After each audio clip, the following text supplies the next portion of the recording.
Next 9 news देख रही हैं आप और मैं हूं आपके साथ प्रज्ञा सिंह।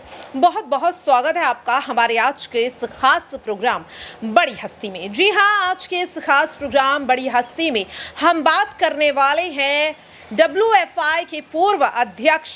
जी हां, क्योंकि उन्हें अब अध्यक्षता पद से हटा दिया गया है, इसीलिए WFI के पूर्व अध्यक्ष और भाजपा सांसद ब्रजभूषण शरण सिंह की लगातार ब्रजभूषण शरण सिंह के खिलाफ अब उनके जो पुराने कारनामे हैं, जो उनके पुरानी फाइलें हैं, वो खुलती हुई नजर आ रही हैं। क्योंकि बीते 23 दिनों से दिल्ली के जंतर मंतर पर उनके खिलाफ पहलवानों का प्रदर्शन जारी है। आपको बता दें कि प्रदर्शन के चलते ही ब्रजभूषण शरण सिंह के खिलाफ FIR दर्ज हो चुकी है।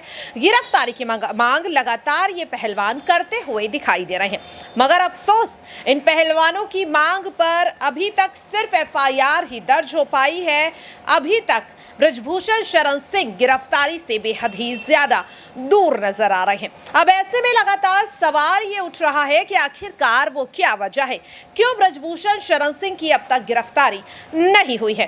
क्या इसके पीछे वाकई में ब्रजभूषण शरण सिंह का मजबूत राजनीतिक करियर है?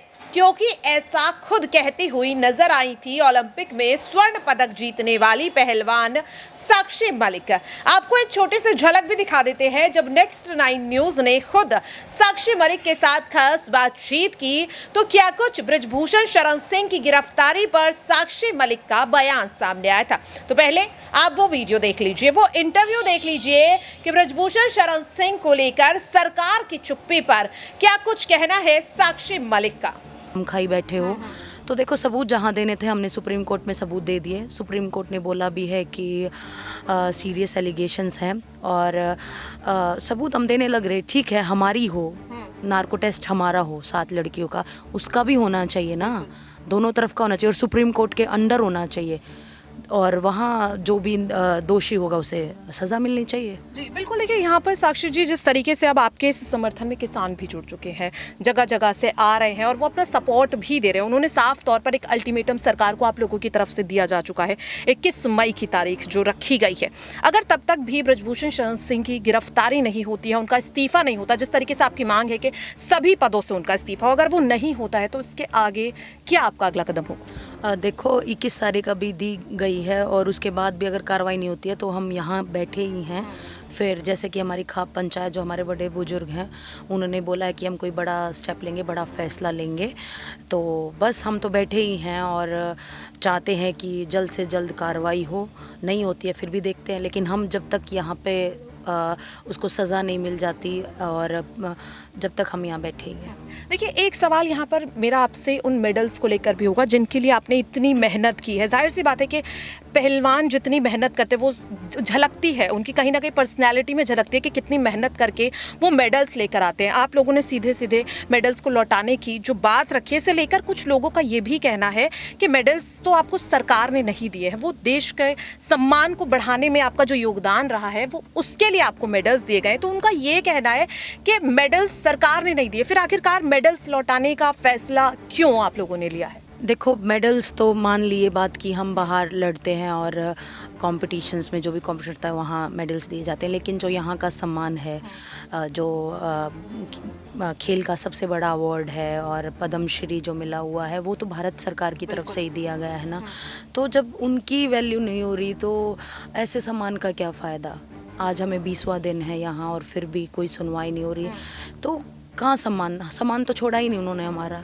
इसलिए ठीक है, मेडल वापस ले लो, ऐसे रखने का भी क्या फ़ायदा है? यहाँ पर मेरा आपसे सवाल एक और भी यहाँ पर होगा। जिस तरीके से देखिए, लगातार हम देख रहे हैं कि कहीं ना कहीं कई विपक्षी दल की पार्टियां भी आपको, अगर मैं बात करूँ, सपोर्ट कर रही हैं। जिस तरीके से प्रियंका गांधी आपसे मुलाकात करने आई, अरविंद केजरीवाल आए, और भी तमाम नेता हैं जो कहीं ना कहीं सोशल मीडिया के जरिए से ही आपको सपोर्ट यहाँ पर देते हुए नजर आ रहे हैं। लेकिन भाजपाई कई नेता या यूँ कहीं उनके समर्थक हैं, उनका ये कहना है कि कहीं ना कहीं इस मुद्दे को राजनीतिक एंगल देने की कोशिश की जा रही है, राजनीतिक फायदे के लिए इस प्रदर्शन को इस्तेमाल किया जा रहा है।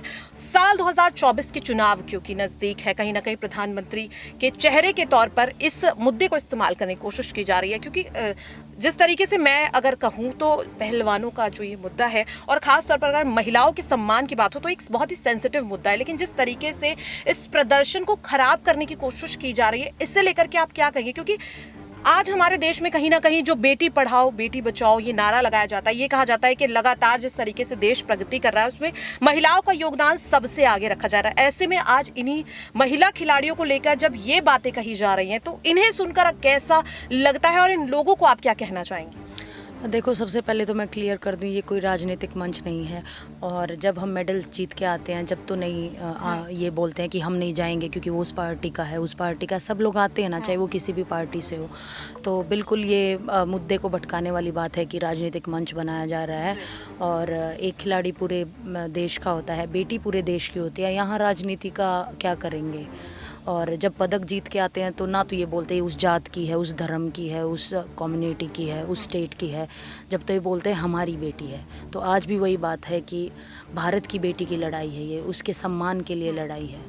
बिल्कुल, देखिए जिस तरीके से आपने अभी कहा कि ये भारत की बेटी की लड़ाई है, यहाँ पर अगर मैं बात करूँ देश के प्रधानमंत्री नरेंद्र मोदी, उन्हीं का ये नारा है कि बेटी बचाओ बेटी पढ़ाओ। जब आप लोग मेडल्स जीत कर आते हैं, उनसे मुलाकात होती है, जाहिर सी बात है वो आपसे यही कहते हैं कि आज से आप मेरी बेटी हैं। इस तरीके के उनके बयान भी आते हैं। अगर बात करें इस वक्त सरकार में कई ऐसी महिला मंत्री, कहीं ना कहीं लगभग आधे से ज़्यादा जो विभाग है उसे महिलाएं ही चला रही हैं, लेकिन उन महिला मंत्रियों का भी जब आपको समर्थन नहीं मिलता है, क्योंकि कहीं ना कहीं सरकार से बहुत ज़्यादा आप एक्सपेक्टेशंस करते हैं, आप देश के लिए काम करते हैं, देश के लिए सब कुछ जीतते हैं इतनी लगन से। और ऐसे में जब यही सरकार, इन सरकार के मंत्री जब अपने राजनीतिक फ़ायदे के लिए, कहीं ना कहीं खुद को बचाने के लिए, अपनी सरकार को बचाने के लिए जब आपको इस तरीके से नज़रअंदाज करते हैं, आपकी तकलीफ़ को नहीं समझते, तो ऐसे में क्या लगता है कि एक देश के लिए हम इतनी मेहनत करते हैं, लेकिन आज जब हमें उनकी ज़रूरत है, जब वो खामोश है, अपने पैर पीछे करते हुए नजर आ रहे, तो कैसा महसूस होता है? देखो, बिल्कुल सही बात है। जब मेडल जीत के आते हैं तो प्रधानमंत्री जी अपने घर बुलाते हैं और साथ बैठ के बातें करते हैं, लेकिन अब भी तो हम वही आपकी बेटी हैं जो कि सुनवाई नहीं हो रही और हमेशा बोलते हैं बेटी बचाओ बेटी पढ़ाओ। तो अभी भी तो तो देखा आपने किस तरह से साक्षी मलिक साफ तौर पर कहती हुई नजर आई कि क्या कुछ वजह थी क्यों ब्रजभूषण शरण सिंह की अभी तक गिरफ्तारी नहीं हुई। लेकिन मुद्दा ये नहीं है। आज के हम अपने इस खास प्रोग्राम बड़ी हस्ती में बात करने वाले हैं ब्रजभूषण शरण सिंह की पत्नी केतकी देवी सिंह की। जी हाँ, जितना मजबूत तबका यहाँ पर ब्रजभूषण शरण सिंह का जितना कह सकते हैं वर्चस्व है, वैसा ही वर्चस्व उनके परिवार के सदस्यों का भी है। जहाँ एक और उनके बेटे की अगर बात करें तो शक्ति हो या फिर यहाँ पर करण, और यहाँ पर उनके जो एक और बेटे जिन्होंने महज 22 साल की उम्र में इस दुनिया को अलविदा कह दिया और अपने निधन के लिए अपने पिता पर ही आरोप लगा गए। आपको बता दें कि इन बेटों की मां केतकी देवी सिंह के पास कितनी संपत्ति है, ये जानकर आपके होश उड़ जाएंगे। जी हाँ, ब्रजभूषण शरण सिंह जो 6 बार सांसद रह चुके हैं, उनकी पत्नी ब्रजभूषण शरण सिंह की पत्नी केतकी देवी सिंह का वर्चस्व भी कुछ कम नहीं है। उनके पास भी करोड़ों की संपत्ति है। क्या कुछ इस वक्त केतकी देवी सिंह के पास ब्रजभूषण शरण सिंह के अलावा है, जानने के लिए देखिए हमारी ये खास रिपोर्ट।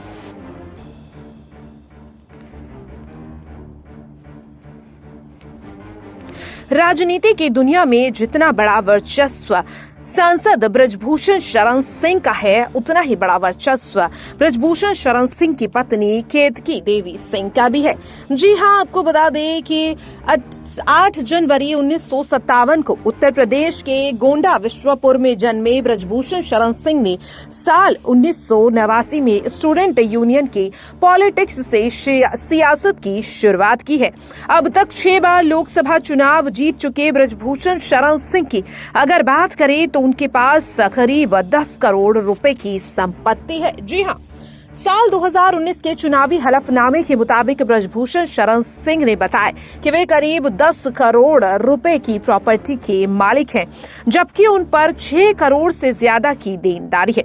ब्रजभूषण शरण सिंह की आपको बता दें कि चल संपत्ति जो है वो यहाँ पर तकरीबन 4 करोड़ से ज्यादा की है, तो वहीं यहाँ पर उनकी अचल संपत्ति 6 करोड़ से ज्यादा की है। ब्रजभूषण शरण सिंह ने बताया कि उनके पास जो चल संपत्ति है वो काफी ज्यादा है।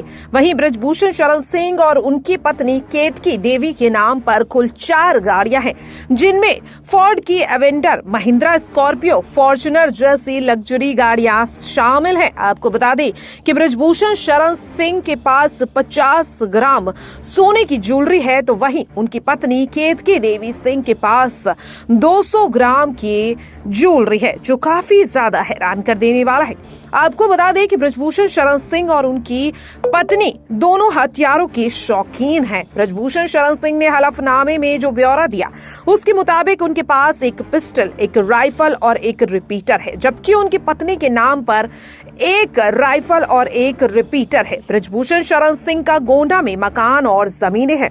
इसके अलावा लखनऊ में उनके कमर्शियल और रेजिडेंशियल प्रॉपर्टीज भी है। नेक्स्ट 9 न्यूज की ओर से ये खास रिपोर्ट।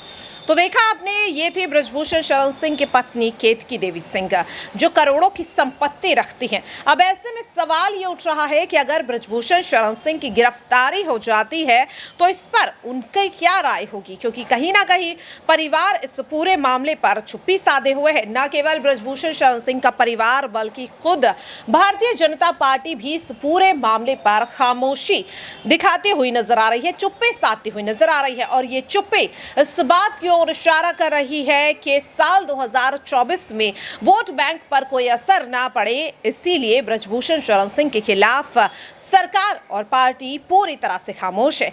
आपकी क्या राय है, कमेंट बॉक्स में जरूर शेयर करें और बाकी ऐसी तमाम खबरों के लिए देखते रहें नेक्स्ट 9 न्यूज।